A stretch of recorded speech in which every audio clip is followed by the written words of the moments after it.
السلام عليكم ورحمة الله وبركاته. معاكم الشيف محمد جمعة. إن شاء الله النهاردة هنعمل فراخ بولانجير بطريقة إن شاء الله هتعجبكم. بالنسبة للفراخ متقطعة بعد ما اتغسلت ونضفناها بالطريقة دي.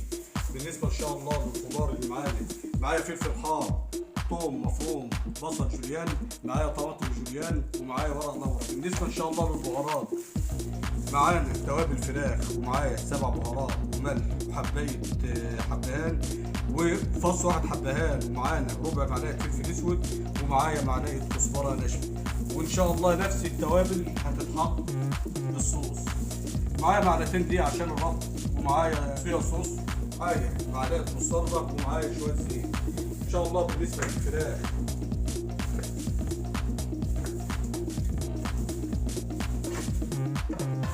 هنزل عليه شوية زيت،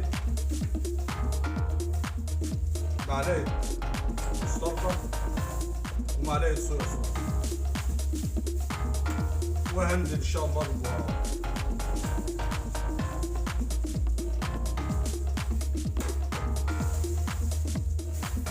وهنتعكى مع بعض دعكة حلوة البهارات والمستردة والزيت والصويا صوص. انا هشغلها على طول، المفروض يسيبها ساعتين 3 في الثلاجه. انا هنزل بالزيت على الجريل، وان شاء الله هنزل بالفراخ.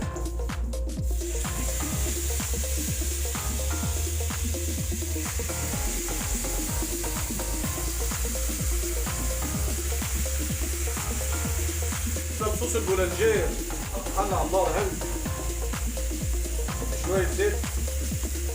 بالنسبة للصوص إن شاء الله لحد حلة على النار هنزل إن شاء الله بالبصل والثوم،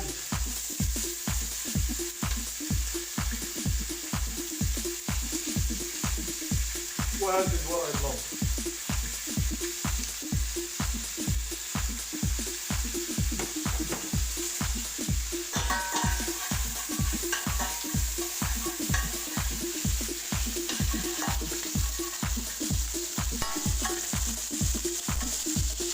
هاجي بالفراخ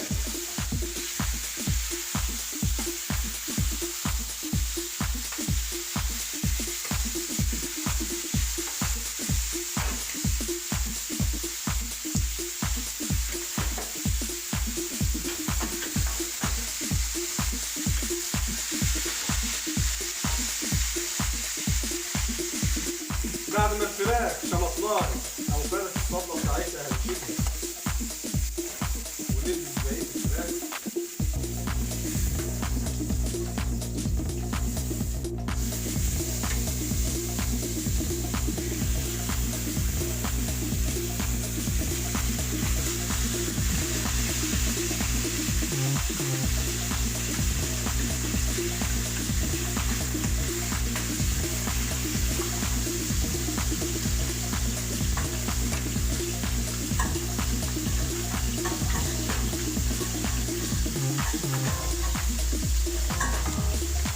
بعد ما البصلة لونت معانا هنزل بمعلقتين دقيق،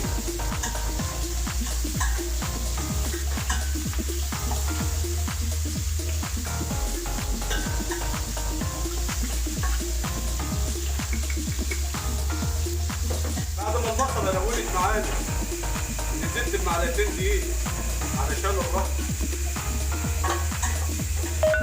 بعد ما سوينا الدقيق هنزل ان شاء الله بالبهارات،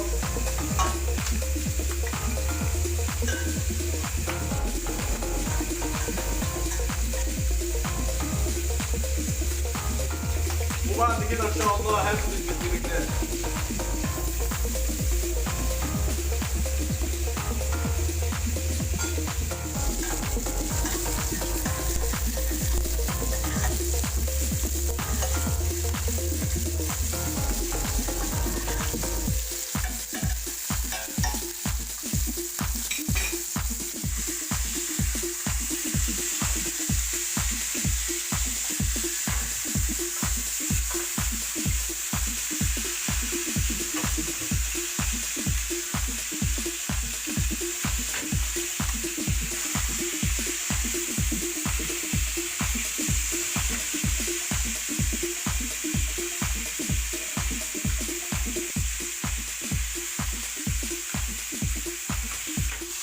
هشيل الفراخ وهنزل باخر حتتين.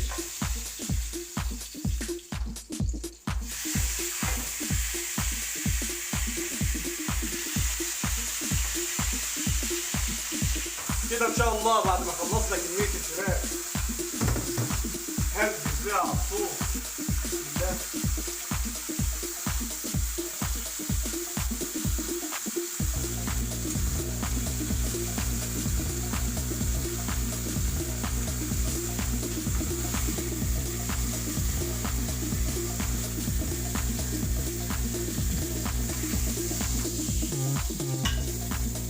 وهنزل بالطماطم والفلفل الحار، سيبها تستوي. بعد ما بعض كده ان شاء الله نشوفها مع بعض. الفراخ جاهزه معانا، هنثبتها ونشوفها مع بعض. طريقه سهله وجميله وريحتها بسم الله ما شاء الله هتعجبكم.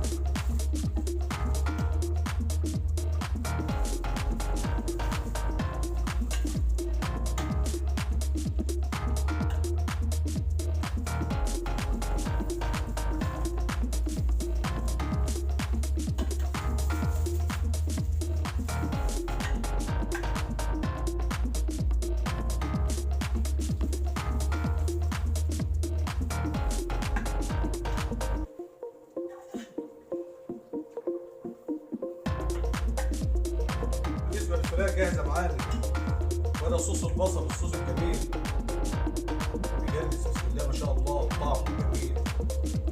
طريقه سهله هتعجبكم ان شاء الله.